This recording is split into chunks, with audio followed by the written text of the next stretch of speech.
Hello IGNOU students, बीपीएजी 171 के solutions मिलेंगे आपको सिर्फ यहीं पर। तो आज मैं आपको दिखाने वाली हूँ बीपीएजी 171 डिज़ास्टर मैनेजमेंट के सॉल्यूशन जून 2025 के। तो स्टूडेंट, आपको इसको बिल्कुल भी मिस नहीं करना है। वेलकम टू नित्य एजुकेशंस। और अब हम स्टार्ट करते हैं अपना क्वेश्चन पेपर और उसके सॉल्यूशन। तो स्टूडेंट, सबसे पहले मैं आपको दिखाती हूँ क्वेश्चन। आप अपनी स्क्रीन पर ये क्वेश्चन पेपर देख सकते हैं। बीपीएजी 171 term and examination June 2025 disaster management. आपका ये जो एग्ज़ाम है वो 3 आवर्स का है, 100 मार्क्स का होने वाला है। इसमें आपके पास टोटल 5 क्वेश्चंस जो होते हैं वो आपको अटैम्प्ट करने होते हैं। आंसर जो आप करेंगे वो आप करेंगे 400 वर्ड्स में, और आपको हर सेक्शन से एटलीस्ट 2 क्वेश्चंस अटैम्प्ट करने ही करने हैं। तो चलिए, सबसे पहले आते हैं हम सेक्शन 1 की 2 वर्ड्स और देखते हैं उसका फर्स्ट क्वेश्चन। फर्स्ट क्वेश्चन आपसे क्या पूछा गया है? Describe the various type of natural disaster, और ये है आपका 20 मार्क्स का। तो आपके सारे 5 क्वेश्चन जो हैं वो 20 मार्क्स ईच होने वाले हैं। एंड मेक श्योर आंसर किस में लिखना है? हमें 400 वर्ड्स में लिखना है। तो आइए हम देखते हैं सॉल्यूशन। तो सबसे पहला आता है बच्चों हमारा introduction. So what is natural disaster? Natural disaster is a catastrophic event caused by a natural phenomena that result in a loss of life, property and the environment. Natural disasters are sudden and can have a long term and immediate impact on communities. India's varied geographic and climate make it highly vulnerable to a variety of natural disaster, and understanding these types is important for effective disaster management and preparations. तो natural disaster क्या है student? आपका एक natural phenomena है जिसकी वजह से life, property और एनवायरनमेंट का लॉस हो सकता है।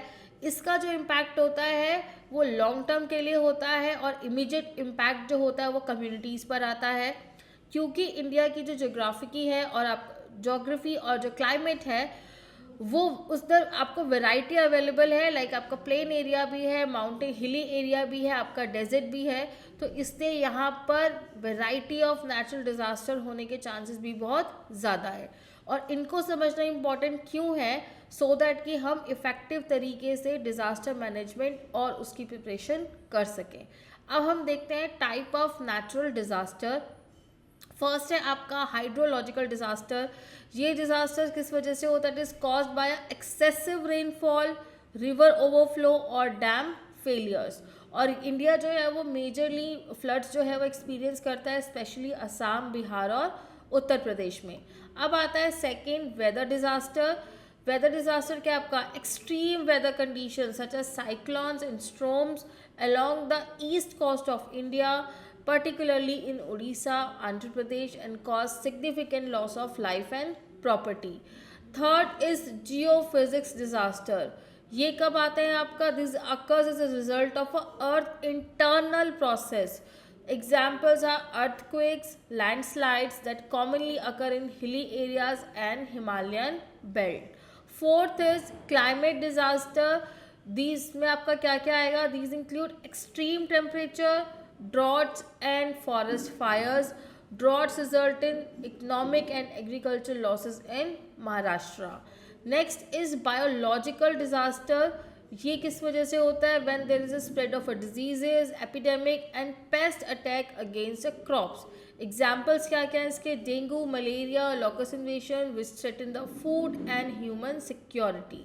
Sixth is avalanches. It occurs when the snow slides down the mountain sides, जो mostly occur होता है आपका नॉर्थ पार्ट ऑफ इंडिया में.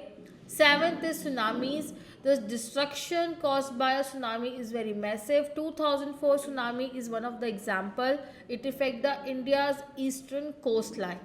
Eighth is forest fire. It especially happen in Uttarakhand, Himachal Pradesh, where dry forests are prevalent, and the fire in the forest can cause loss of a wildfire and the vegetation, and it can also lead to human settlements and a destruction. Ninth is extreme temperature disaster, include heat waves as well as cold waves which can cause serious health issues and even death. Climate change can lead to increase in the heat waves across the northern India, which is called Lu in a layman language. And this land degradation and desertification, deforestation and overuse of resources have led to a land degradation and expansion of deserts, which create long-term risk of livelihood. So natural disasters are often often linked. For examples, flood can trigger epidemics and landslides. Earthquakes may cause tsunamis. An integrated approach to managing disaster is very crucial. At last हम आते हैं अपने conclusion पर, because India has a diverse geography which make it vulnerable to multiple natural disaster. A proper classification and understanding of disaster enables scientific planning and development of effective early warning system, and to reduce the impact, sustainable development and climate adaptation are crucial. अब हम आते हैं student अपने next question number 2 पर. Question number 2 आपसे पूछा गया है, discuss the key vulnerability factors. आप यहाँ पे भी देख सकते हैं, सेम क्वेश्चन ही गिवन है आपको, discuss the key vulnerability factors. Again ये भी क्या है आपका 20 मार्क्स का है स्टूडेंट. चलिए आंसर देखेंगे. तो सबसे पहले तो आपको टर्म को एक्सप्लेन करना है. The term vulnerability refers to the conditions that make people community system more susceptible to disasters. वो कंडीशंस जिसकी वजह से लोग कम्युनिटी और सिस्टम को डिजास्टर्स होने के चांसेस सबसे ज़्यादा हो सकते हैं. It is affected by physical, social, economic and environmental aspects. Understanding vulnerability helps to identify at risk groups and plan effective mitigation strategies. जब हमें पता होगा कि कौन कौन से ऐसी जगह या प्लेसेस हैं, तो हमें उसको लिए प्लान करना चीज़ों को और ज़्यादा ईजी हो जाएगा. अब हम आते हैं द की वनरेबिलिटी एलिमेंट्स पर. सबसे फर्स्ट आता है स्टूडेंट आपका physical vulnerability. It refers to the specifically to the risk of exposure to people and infrastructure. Settlement located near flood plain areas, coast and seismic zones are more susceptible to damage. Basically जो हमारी settlement है, जो हमारे coastal area या flood plain areas के अंदर आसपास है, वहाँ पे लोगों का और इंफ्रास्ट्रक्चर का डैमेज होने के चांसेस बहुत ही ज़्यादा होते हैं. Second is social vulnerability. These include such as poverty and illiteracy. It involves gender inequality and social exclusion. Marginalized group have limited access to support and resource during a disaster. तो इसमें कौन लोग आ रहे हैं? जो लोग पढ़े लिखे नहीं हैं और गरीब लोग आते हैं. और क्योंकि यहाँ पे जेंडर इक्वालिटी बहुत ज़्यादा होता है, सोशली एक्सक्लूडेड होते हैं, तो जब भी कोई डिज़ास्टर होता है तो उनको रिसोर्सेज और सपोर्ट दोनों ही बहुत लिमिटेड मिलते हैं. Next is economic vulnerability. Individuals which has low income and those dependent on climate sensitive occupations such as agriculture and fishing will be disproportionately affected by a disaster. तो जिन लोगों की income लो है और जो लोग सिर्फ क्लाइमेट के ऊपर डिपेंडेंट है, जैसे कि हमारे फार्मर्स और फिशरमैन, तो जब भी ऐसा कोई डिज़ास्टर होता है तो उनके ऊपर इम्पैक्ट बहुत ही ज़्यादा आता है. Fourth is environmental vulnerability. The degradation and deforestation of natural resources as well as unplanned urbanization increase disaster risk. Insufficient waste management and the encroachment onto wetlands can worsen the flooding. तो जो भी हम आजकल development के नाम पे deforestation कर रहे हैं, फॉरेस्ट को कट कर रहे हैं, अपने एनवायरनमेंट को डिग्रेड कर रहे हैं, हमारा जो अर्बनाइज कर रहे हैं हम जगहों को, वो बिल्कुल अनप्लैंड है, तो वहाँ पे डिज़ास्टर होने के चांसेस बहुत ज़्यादा हो जाते हैं. वेस्ट मैनेजमेंट प्रॉपर नहीं है, और क्योंकि हम वेटलैंड्स एरिया को भी कवर करते जा रहे हैं, तो इसलिए वहाँ पे फ्लडिंग और भी ज़्यादा सिचुएशन को वर्स कर सकती है. Fifth is technical vulnerability. The use of outdated or unsafe technologies used by industry, transportation and infrastructure can increase the risk of a accident. तो जो भी हम टेक्नोलॉजीज यूज़ कर रहे हैं, अगर वो आउटडेटेड है या अनसेफ है, तो उससे आपके एक्सीडेंट होने के चांसेस क्या हो सकते हैं? बहुत ज़्यादा हो सकते हैं. Sixth, cultural vulnerability. Traditional belief system and resistance to warning from scientific can hinder the implementation of evacuation and preventive measures. तो समटाइम जब आपके डिज़ास्टर्स आते हैं तो ऑफ कोर्स कुछ लोग अपने ट्रेडिशनल बिलीव्स की वजह से उन जगहों को वहाँ पे उस टाइम पे खाली करवाना, इवैक्यूएट कराना थोड़ा सा मुश्किल हो जाता है, तो ये भी एक वन ऑफ द रीज़न है. Next is institutional vulnerability, weak government, lack of coordination among agencies and inadequate disaster management policy increase vulnerability. अगर हमारी गवर्नमेंट वीक है, एजेंसीज का कोई कोऑर्डिनेशन नहीं है और हमारा डिजास्टर मैनेजमेंट भी इनएडिक्वेटेड है उसको मैनेज करने के अंदर, तो हमारे वो चीज़ें जो होती हैं वो और भी ज़्यादा ख़राब हो सकती हैं. Next is educational vulnerability, lack of awareness and early warning dissemination leads to delay in response and higher casualties. अगर आपको चीज़ों के बारे में अवेयरनेस ही नहीं है, फॉर एग्जांपल आपको पता ही नहीं है कि अर्थक्वेक के टाइम पे आपको प्रिवेंशन मेजर्स क्या लेने हैं, तो इस वजह से जो आपका रिस्पॉन्स टाइम भी होता है वो भी डिले हो जाता है और कैजुअलिटीज़ होने के चांसेस बहुत ज़्यादा बढ़ जाते हैं. Next is demographic vulnerability, high density of people, particularly in slum area, urban slums, limited evacuation option and increase the risk. तो वो ऐसी जगह जहाँ पे पॉपुलेशन बहुत ज़्यादा है, स्पेसिफिकली जो हमारे अर्बन सिटीज़ के अंदर जो स्लम एरियाज़ होते हैं, तो वहाँ पे जो इवैक्यूएशंस के ऑप्शंस होते हैं वो बहुत ही लिमिटेड होते हैं, जिसकी वजह से रिस्क वहाँ पे बहुत ज़्यादा बढ़ जाता है. Geographical vulnerability, such regions, Himalayas and coastal belts are naturally more susceptible to disaster. तो जो हमारी हिमालयन बेल्ट्स है, कोस्टल बेल्ट्स है, वहाँ पे नेचुरली ही डिजास्टर होने के चांसेस बहुत ज़्यादा होते हैं. So vulnerability changes dynamically in response to development, environment and social circumstances, and to reduce this it is necessary to integrate risk reduction into development policies. हम इस vulnerability को चेंज कर सकते हैं, हम इसका रिस्क थोड़ा सा कम कर सकते हैं अगर हम जो भी डेवलपमेंट कर रहे हैं या जो भी हमारा एनवायरनमेंट है, सोशल सर्कमस्टांसेस हैं, उसके अंदर हम कुछ चेंजेस लेकर आएँ. The conclusion is the level of vulnerability determines the impact of a disaster. To build a resilient communities, it is essential to address the issue through education, infrastructure planning and environmental protection. चलिए अब हम आते हैं student अपने third question पर. Third question आपसे पूछा गया है, right a note on a institutional framework under the disaster management act. आप यहाँ पे भी देख सकते हैं आपका सेम क्वेश्चन है, right a note on a institutional framework under the disaster management act. Same marks 20 marks का है. सॉल्यूशन पर आएंगे स्टूडेंट हम. सो डिजास्टर मैनेजमेंट एक्ट कब इम्प्लीमेंट हुआ था? वो आया था आपका 2005 पर. What it provides? It provide a comprehensive legal and institutional framework for disaster management in India, enacted post the 2004 Indian Ocean tsunami.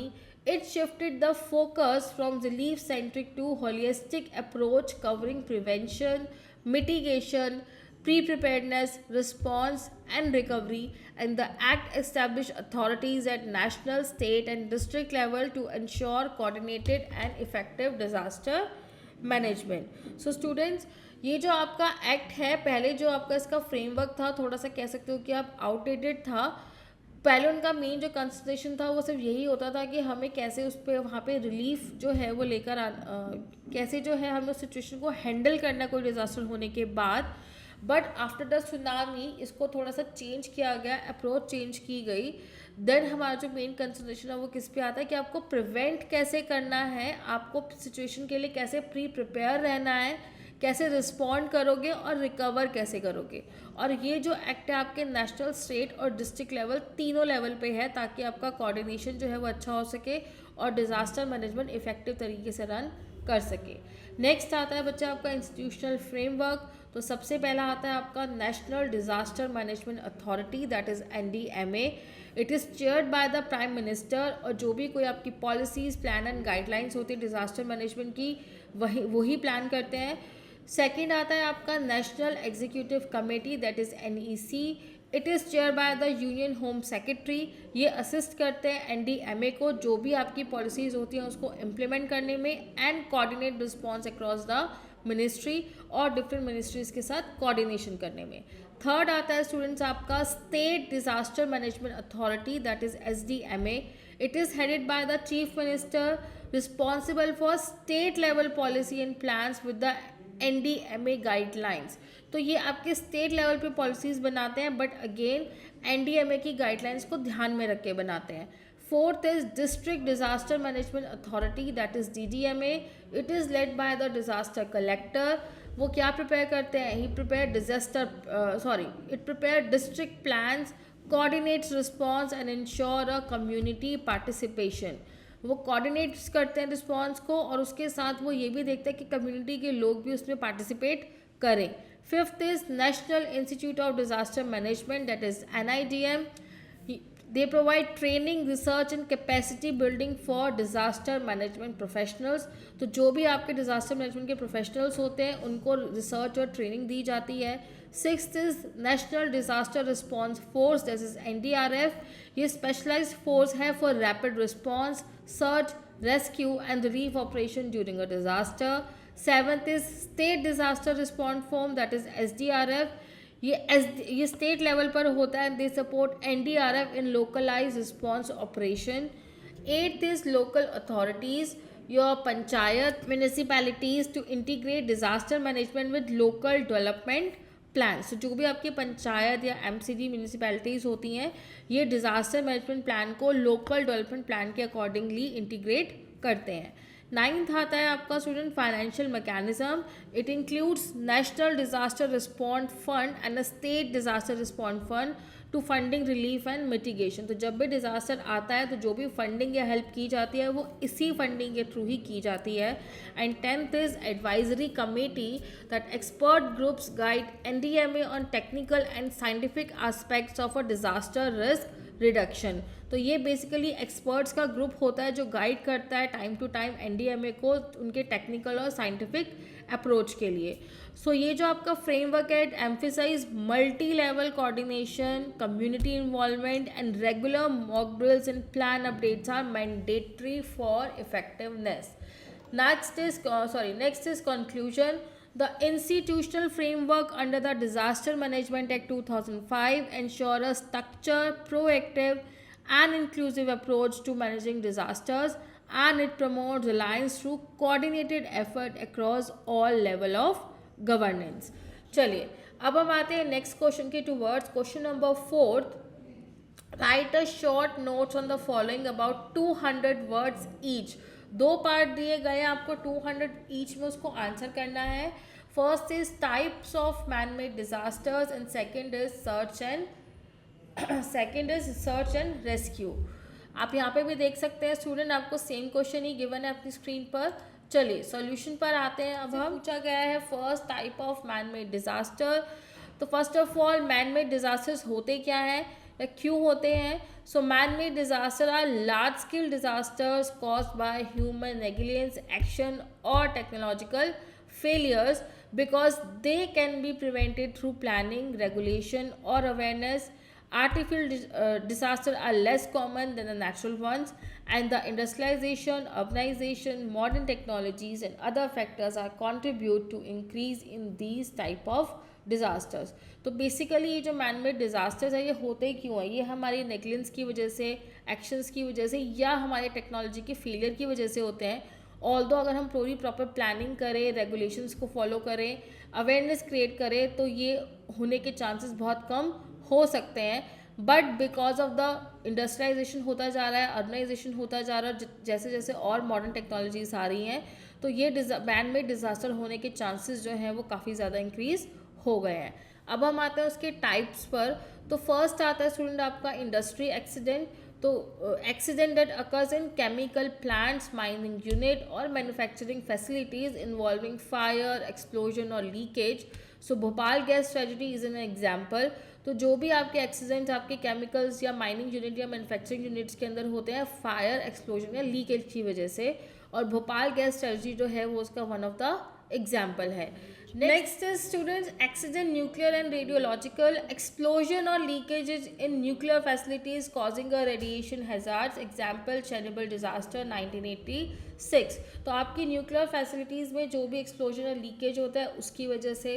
Third is your transportation and accident, road, rail and air accident caused by a mechanical failure, human error or poor infrastructure, Fourth is oil spill. The spillage of crude oil from ships or pipelines pollute oceans and coastlines. Fifth is forest or urban fires that is caused by a short circuit in electrical system, gas leakage or human negligence. Sixth is terrorist attack, groups that use a violence or explosive to incite fear and destroy a property. Seventh, war and civil conflict, armed conflict that lead to destruction, displacement and humanitarian crisis. Eighth, chemical warfare, use toxic agents or pathogens during a conflict. Ninth, environment pollution and deforestation, over exploitation and resource imbalance lead to a ecological degradation. तो most human disasters किसकी वजह से हो रहे हैं? हमारे negligence की वजह से, लैक ऑफ सेफ्टी रेगुलेशंस, हम रेगुलेशंस फॉलो नहीं कर रहे हैं, एंड पुअर गवर्नेंस भी प्रॉपर नहीं है, and they emphasize the need for sustainable environment and industrial management. So man-made catastrophes have devastating long-term effect. By strengthening the safety standards, implementing emergency plans and raising a public awareness, we can prevent these tragedies, protect life and preserve ecosystem. तो क्योंकि इनका जो effect होता है man made disasters का वो long term के लिए होता है, तो अगर हमारे सेफ्टी स्टैंडर्ड्स बहुत स्ट्रॉन्ग होंगे, एमरजेंसी प्लान्स को आप सही से इम्प्लीमेंट करेंगे, पब्लिक अवेयरनेस क्रिएट करेंगे, तो हम इन ट्रेजिडीज़ को रोक सकते हैं और लाइफ को प्रोटेक्ट कर सकते हैं और अपने इकोसिस्टम को प्रिजर्व करके रख सकते हैं. अब बच्चों इसका था second option is research and rescue. So intro पर आते हैं. सबसे पहले research and rescue refers to coordinated operation carried out immediately after a catastrophe to locate and assist affected people and evacuate them to safety. This is a crucial part of the response phase in disaster management, aimed at reducing casualties and providing a immediate assistance. तो basically आपका search and rescue क्या है कि जब भी कोई disaster होता है तो इमीडिएट बेसिस पे एक ऑपरेशन कैरीड आउट किया जाता है, जिसमें हम देखते हैं कि कौन कौन से लोग जो है वो अफेक्टेड है, कहाँ हैं, और उनको सेफली वहाँ से कैसे बाहर निकाल सकते हैं. और ये आपके रिस्पॉन्स फेज़ का सबसे इम्पॉर्टेंट पार्ट होता है. इससे आपके कैजुअलिटीज़ होने के चांसेस जो है वो कम हो सकते हैं. अब आते हैं इसकी प्लानिंग स्टेप्स पर. First is the pre planning. So SAR teams are trained and equipped in advance of disasters. In planning high risk area identify and resource map prepared. तो जो भी हमारे हाई रिस्क एरिया होते हैं उनको identify किया जाता है और पूरा एक मैप प्रिपेयर किया जाता है कि आप कैसे रेस्क्यू करेंगे. Second is alert and mobilization. जैसी कोई इमरजेंसी आती है, control room notify the rescue team including the NDRF and police. तो जैसी कुछ इमरजेंसी होगी रेस्क्यू टीम को नोटिफाई किया जाएगा और रेस्क्यू टीम को नोटिफाई किया जाएगा जिसमें आपका NDRF एंड पुलिस इंक्लूड होती है. थर्ड इज आप your search operation. Team identify affected zones using maps, drone, satellite image and search for a trapped individual under debris और कोलैप्स्ड बिल्डिंग्स. तो जैसे ही आपकी टीम को पता चलता है किसी डिज़ास्टर के बारे में तो वो जोन्स को जो है वो आइडेंटिफाई करते हैं मैप्स के थ्रू, ड्रोन्स के थ्रू, सैटेलाइट इमेज के थ्रू, और फिर इंडिविजुअल्स की सर्च करना शुरू करते हैं. Fourth is rescue operations. Victim will be extricated by using a specialised equipments and techniques while maintaining the safety of a responders. तो जो भी विक्टिम्स होते हैं उनको इक्विपमेंट्स और टेक्निक्स का यूज़ करके वहाँ से बाहर निकाला जाता है और उनकी सेफ्टी का ध्यान रखा जाता है. First aid and evacuation. Next step injured individual receive immediate medical treatment and are move to safe shelter and hospitals. तो जो भी इंजर्ड इंडिविजुअल्स होते हैं उनको इमीडिएट मेडिकल ट्रीटमेंट दी जाती है और उनको सेफ शेल्टर और हॉस्पिटल्स में मूव किया जाता है. Sixth is coordination and communication. तो जो भी इफेक्टिव कम्युनिकेशंस होती है एजेंसीज के बीच में तो इससे डुप्लीकेशन होने के चांसेस बहुत कम हो जाते हैं, और जो भी लोकल वॉलंटियर्स हैं they can assist official teams as well. Seventh is equipment used. Tools such as stretcher, cutter, life jacket, ropes, cranes and boats are essential in rescue situations. तो इन सारे टूल्स को stretcher, cutter, jacket, ropes, cranes, boats को use किया जाता है. Eighth is specialize agencies. तो हमने जैसे ऊपर वाले प्रीवियस क्वेश्चन में पढ़ा था स्टूडेंट्स, आपका NDRF, SDRF, आर्म फोर्सेज ये बहुत इंपॉर्टेंट रोल प्ले करते हैं for a large scale SAR operations. तो what is the importance? Effective rescue search and rescue operation depend on a quick response. आपका रेस्क्यू ऑपरेशन कितना successful होगा वो depend करेगा आप कितनी क्विकली रिस्पॉन्स कर रहे हैं, आपका वर्कफोर्स कितना ट्रेंड है, आपका कम्युनिकेशन एजेंसीज के बीच में कितना इफेक्टिव है, and delay increases the risk of a death. So conclusion, search and rescue operations are crucial in saving life immediately following the disaster. Faster and safer recovery is possible by strengthening community capacity, utilizing technology and coordinating efforts.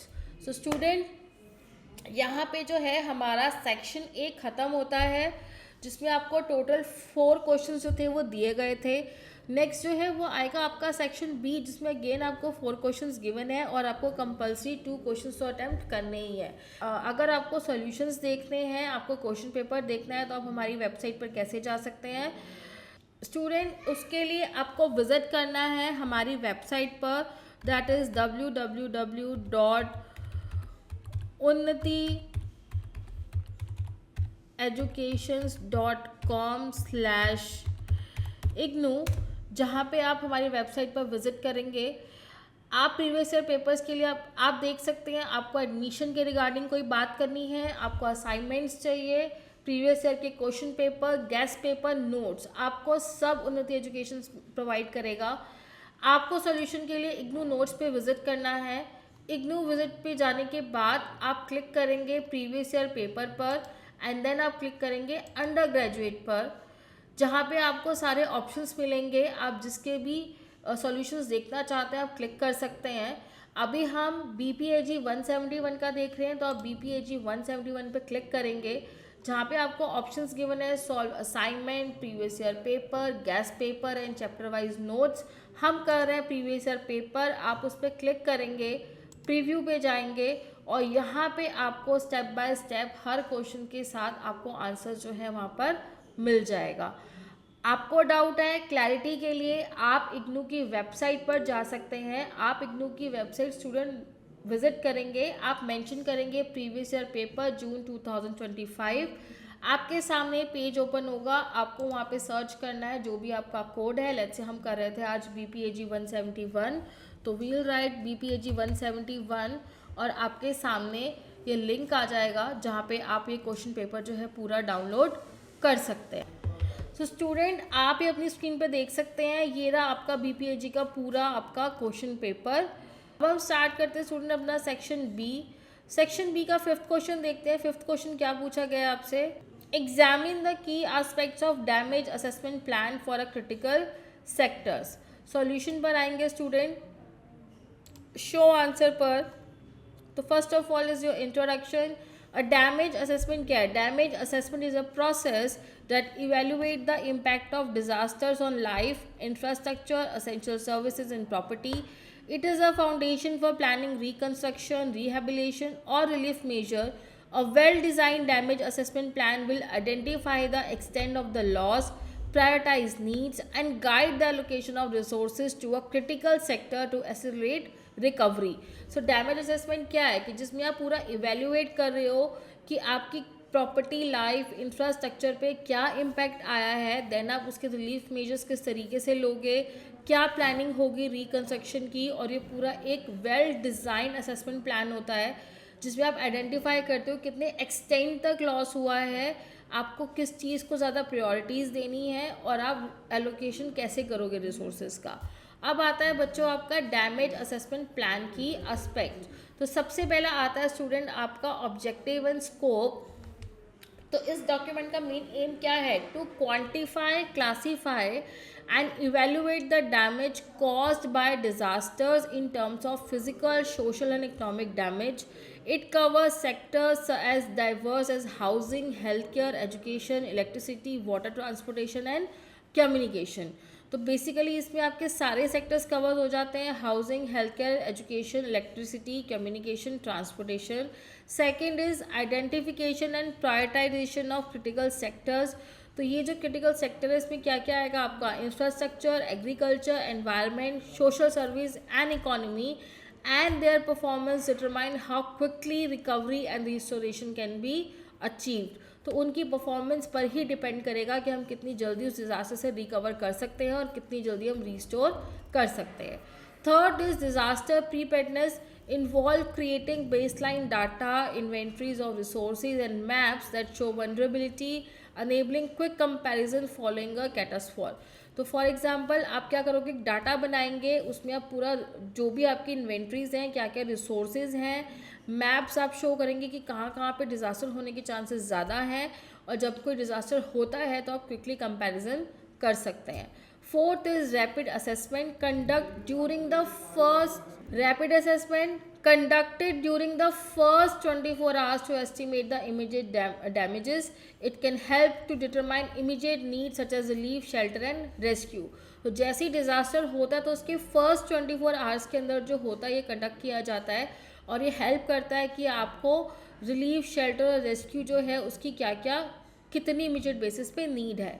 Fifth is detail evaluation continue with the rapid assessment collecting quantitative data sector by sector, and it include the impact on infrastructure, economic cost, livelihood and other factors. तो आप continuous का assessment करते हैं situation का, आप quantity basis पे data जो है वो कलेक्ट करते हैं, देन देखते हैं कि इंफ्रास्ट्रक्चर, इकोनॉमिक कॉस्ट, लाइवलीहुड या दूसरे अदर फैक्टर्स पे उसका क्या इम्पैक्ट आया है। सिक्स्थ इज मैथोलॉजी, हम कौन से मेथड यूज़ करते हैं, तो we utilize satellite images and GIS tools, multi sectoral team assess housing, roads, health centres and schools. तो जितनी भी आपकी जो मल्टी सेक्टर्स की टीम्स होती हैं, हाउस की, रोड्स की, हेल्थ सेंटर्स की, स्कूल्स की, वो पूरे आपकी जो डाटा होता है उसको असेस किया जाता है। सेवन्थ इज असेसमेंट इंडिकेटर, तो आपके की इंडिकेटर्स क्या क्या होते हैं, नंबर ऑफ डेथ और injuries, damage structure, affected population, crop losses, life stock mortality and economic disruption. कि फॉर एग्जांपल आपके डिज़ास्टर्स की वजह से कितना डैमेज हुआ है, कितनी पॉपुलेशन इफ़ेक्ट हुई है, एग्रीकल्चर कितना आपका इफ़ेक्ट हुआ है, लाइफ स्टॉक की आपकी कैटल्स की क्या मोर्टेलिटी थी, और आपकी इकोनॉमी कितनी डिस्टर्ब हुई है उस वजह से। The eighth is institutional framework, NDMA, SDMA, DDMA, line department and coordinated assessment, technical agencies such as NIDM, IMD provide expertise and data. Ninth is community participation, involve local organization and NGOs, ensure the accuracy and transparency of data, कि वहाँ की जो local NGOs होते हैं उनको involve किया जाता है ताकि ट्रांसपेरेंसी रहे और एक्यूरेट डाटा आपको मिल सके। And the last is reporting, decision making and funding. So data compile to a consolidated report, एक पूरी एक कंसोलिडेटेड रिपोर्ट बनाई जाती है, summarize report on damage and need assessment for funding and priority setting of reconstruction, कि आपको कितनी funding की रिक्वायरमेंट है और आप रिकंस्ट्रक्शन की क्या क्या प्रायोरिटीज़ है। The use of this uniform methodological in all state is essential for comparability. Weak coordination or delay in data collection hinder recovery and and result in delayed assistance. तो at last conclusion क्या है आपका, a damage assessment is essential for making informed decision after a disaster, focusing on key sectors and engaging the communities, ensure resource efficiency and support resilient rebuilding. अब हम आते हैं अपने next question 6 की towards. 6 पूछा गया है आपसे, discuss the funding arrangements for reconstruction activities. तो आपको फंडिंग अरेंजमेंट्स बतानी है रिकंस्ट्रक्शन एक्टिविटीज़ की। तो चलिए इसका आंसर देखते हैं। तो फर्स्ट ऑफ ऑल रिकंस्ट्रक्शन क्या होता है student? Reconstruction is the process of restoring, improving damage physical, social and economic infrastructure. ये एक प्रोसेस है जिसमें हम जो भी हमारे damage physical, social, economic infrastructure होता है उसको वापस रीस्टोर करने के लिए to rebuild regions affected by disaster, improve resilience and reduce the risk in the future. It is crucial to have adequate funding. Of course आपको रिकंस्ट्रक्ट करने के लिए आपको फंडिंग होना बहुत ज़रूरी है, and for it to arrive on the time, and most importantly वो टाइम पर भी होनी चाहिए। So the disaster management act outline the institutional and financial mechanism for reconstruction at all level. अब आता है बच्चों आपका फंडिंग अरेंजमेंट आपका कहाँ कहाँ से होता है। The first is National Disaster Response Act. It is set up under Section 48 of this Act. Expense related to emergency response and disaster relief. It supplements state efforts during a large-scale calamities. Second is State Disaster Response Fund SDRF. It also constituted by the Section 48 serve as a primary fund to provide immediate relief and rehabilitation for the state, and the center government contribute between 75 to 90% depending on the category to which state belong. अब basically जो आपके high vulnerable states हैं उनको ज़्यादा funding दी जाती है, तो वो उसकी कैटेगरी के ऊपर डिपेंड करता है कि कितना सेंट्रल गवर्नमेंट कंट्रीब्यूट करेगी. The third is national disaster mitigation fund. It is created as a fund to reduce a future risk through prevention, mitigation and capacity building. Fourth is State Disaster Mitigation Fund. It is reduce risk mitigation disasters over a long period of time, often in conjunction with the development plans.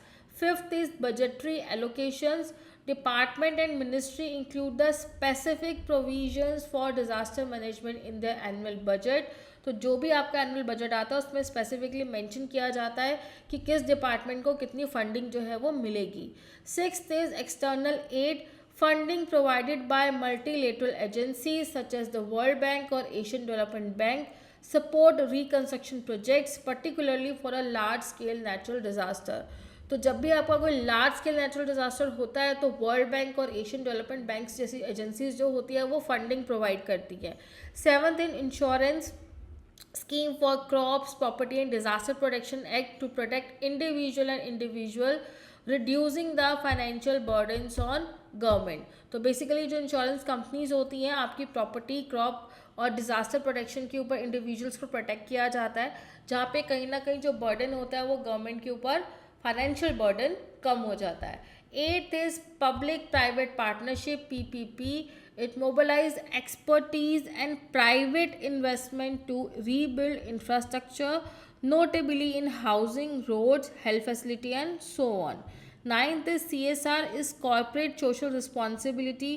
Companies provide fund and material to rebuild school and hospital in areas affected by a natural disaster. तो हर company जो है अपना CSR maintain करती है और जब भी ऐसा कोई डिज़ास्टर होता है तो वह उस फंड में से कंट्रीब्यूट कर सकते हैं. 10th is community financing. Local contribution and NGO mobilize the small amount of funds to support livelihood recovery and micro reconstruction. तो जो लोकल अथॉरिटीज़ हैं, NGOs हैं, वो थोड़ी बहुत फंडिंग करती हैं कि वो आसपास के जो एरियाज़ हैं या छोटी मोटी जो कंस्ट्रक्शन है वो खुद से करा सके. Last is monitoring and accountability. Proper auditing and tracking system ensure transparency and effective use of funds. So combination of these institutional funds and community and private participation can create a comprehensive recovery mechanism. And at last, a funding structure that include multiple sources of funding ensures that reconstruction process is inclusive, rapid, resilient and enhancing financial planning and transparency as well as community participation will improve the effectiveness of disaster recovery. So इन सब की help की मदद से हमारी financial planning को enhance कर सकते हैं, ट्रांसपेरेंसी मेंटेन करते हैं और क्योंकि कम्युनिटी का पार्टिसिपेशन भी होता है तो डिज़ास्टर की जो रिकवरी है वो और बेटर तरीके से हो सकती है. चलिए अब हम देखते हैं अपना 7th क्वेश्चन. आपको नोट लिखना है. Right a note on a community based disaster risk assessment that is CBDRA. ये भी आपका 20 मार्क्स का है स्टूडेंट. चलिए हम इसका आंसर देखेंगे. First of all what is CBDRA? So community based disaster risk assessment क्या है? Is a particular process in which local communities identify, analyse and evaluate hazard posed by a natural or a human induced disaster. तो basically वहाँ की जो local communities होती हैं जहाँ पे डिज़ास्टर हुआ है वो आइडेंटिफाई करते हैं, एनालाइज करते हैं, इवेल्युएट करते हैं पूरे डिज़ास्टर को कि किसका क्या इम्पैक्ट हुआ है. It empower local communities to plan preparedness and preventive measures tailor to meet their needs.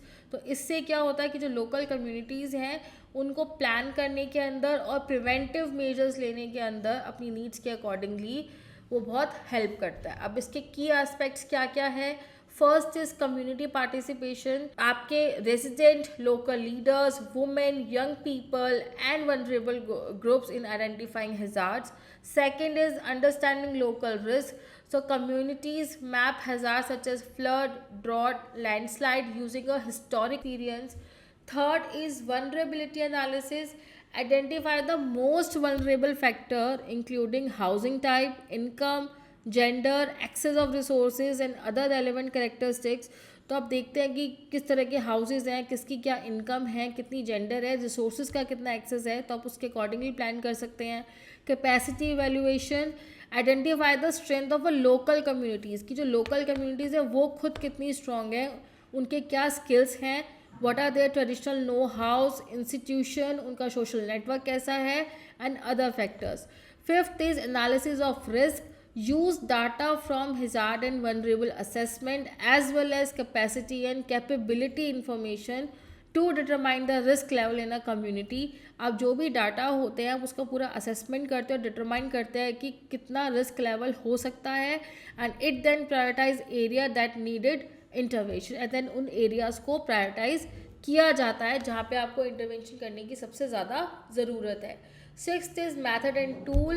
Utilize participatory methods of rural appraisal including seasonal calendars, vulnerability matrices and group discussion.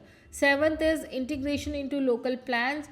Finding inform the CDMP, that is Community Disaster Management Plan, linking with district and state plans. Eighth is awareness training.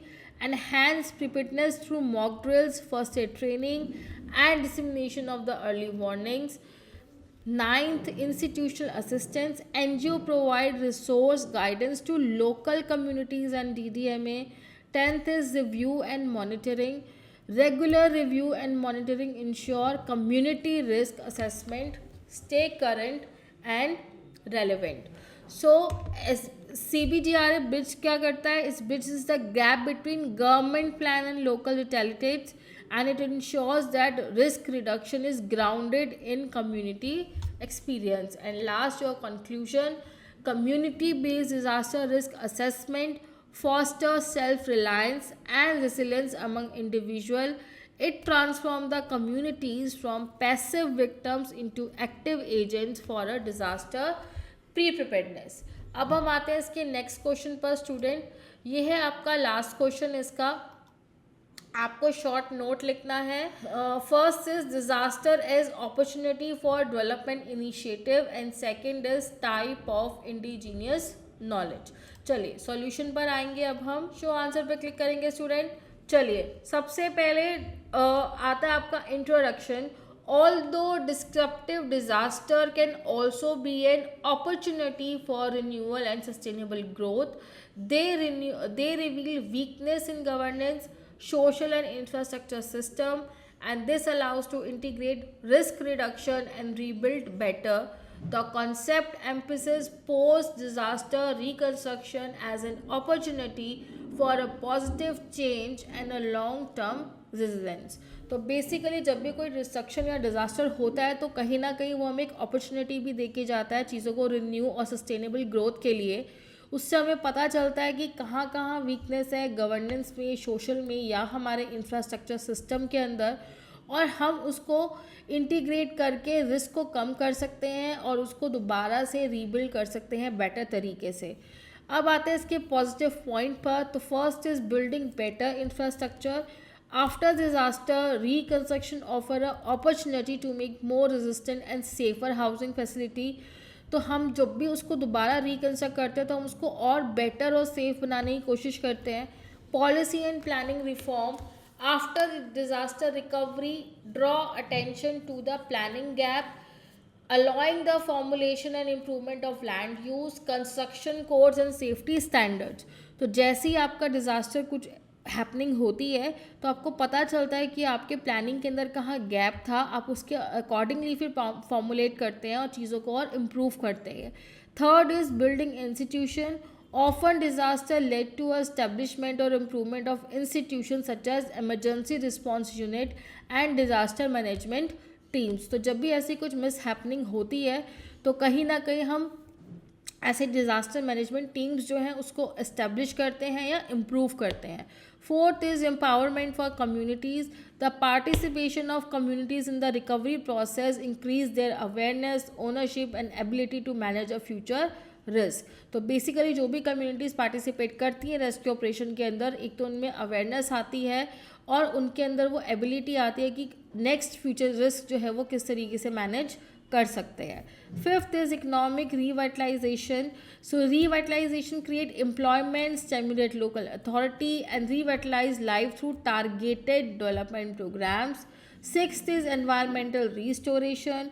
Post-disaster period are used for restoring ecosystem, controlling deforestation, and promoting a sustainable resources use. Technology adaptation. The impact of disaster on the adoption of new technologies such as early warning system, GIS maps, and resilient building material is a driving force behind this adoption. Eighth is international cooperation. The relief and recovery effort often attract global assistance, and this enhances the knowledge exchange and capability building. Ninth is integration with DRR. So lesson learned from the disaster will be incorporated into future development projects to reduce the vulnerability and promote a sustainability. Critical note: build back better approach, transform the disaster into catalyst for a inclusive growth and resilience. At last, natural disaster offer a unique chance to transform weakness into strength. Effective leadership and communities participation can transform tragedy into a pathway towards a sustainable development. अब हम आते हैं इसके B part पर, type of indigenous knowledge. तो indigenous knowledge क्या होता है student? Indigenous knowledge refer to the traditional wisdom and skills that communities have developed over many generation in interaction with the environment. तो बेसिकली वो traditional knowledge जो local communities के पास होती है, जो ओवर द टाइम उन्होंने जनरेशन टू जनरेशन सीखी है. It is based on a local knowledge and experience. तो वो अपने आसपास के लोकल नॉलेज और एक्सपीरियंस से सीखते हैं, और it is very important to disaster risk reduction, and it reflects how the communities has adapted to local hazards and risk. First point पर आते हैं, environmental knowledge, understanding local climate, weather pattern, soil, water resources, natural resources for sustainable living. Second is agriculture knowledge, traditional cropping pattern, mixed farming, seed preservation, water harvesting technique that ensure food safety during disaster. Third is architectural knowledge, uses local material and method to construct to restrict local hazards such as earthquake और floods. जैसे आप देख सकते हो कि जो भी आपके हिली एरियाज़ या फ्लड रीजन्स एरियाज़ होते हैं वहाँ पे हाउसेस की कंस्ट्रक्शन डिफरेंट तरीके से की जाती है. The fourth is health, medical and knowledge. Traditional medical system and herbal medicines are used to treat treat injuries during emergencies. तो वहाँ के जो भी लोकल मेडिसिन होते हैं, आयुर्वेदिक मेडिसिन होते हैं, उनकी नॉलेज उनको होती है. Fifth is knowledge for water management, community system including tanks and steep well. Sixth is social and cultural knowledge, practice to promote cooperation, sharing resources, and collective action during a crisis, increasing community resilience. Seventh, knowledge of early warning, recognition and understanding of natural signs such as animal behavior, wind direction, change in sea color, and to predict the hazards. And the eighth is livelihood knowledge, adaptive livelihood strategies such as shifting cultivation or handicraft, which reduce the economic vulnerability. The important note: indigenous knowledge complements scientific approach and a community-based disaster prevention. And at last, आपका conclusion: indigenous knowledge show people's strong connection with the environment. Integrating modern disaster management practice with the traditional wisdom ensure sustainability and inclusivity. तो student ये था आपका BPAG 171 का complete solution. आप देख सकते हो हमने आपको बहुत ही इजी लैंग्वेज के अंदर सॉल्यूशंस प्रोवाइड करे हैं। आपकी जो एग्जाम प्रेजेंटेशन रहेगी वो सेम इसी तरीके से रहेगी। आपको सेम हेडिंग्स और सब हेडिंग्स का यूज़ करना है और ऐसे ही पॉइंट फॉर्म में जो है वो आपको आंसर्स प्रेजेंट करने हैं। सो स्टूडेंट, आपको और किस सब्जेक्ट की वीडियो चाहिए, आंसर्स चाहिए, आप मुझे कमेंट सेक्शन में ज़रूर बताना। सो स्टूडेंट, और हमारे चैनल उन्नति एजुकेशन इग्नू को लाइक और सब्सक्राइब करना बिल्कुल मत भूलना, ताकि आपकी कोई भी लेटेस्ट अपडेट जो है वो मिस ना हो। और अगर आपको कोई भी क्वेरी है या आपको किसी तरह की हेल्प चाहिए तो आप हमारी वेबसाइट unnatieducations.com/ignu को विज़िट करना ना भूलें और इस वीडियो को ज़्यादा से ज़्यादा अपने फ्रेंड्स के साथ शेयर करें। Thank you.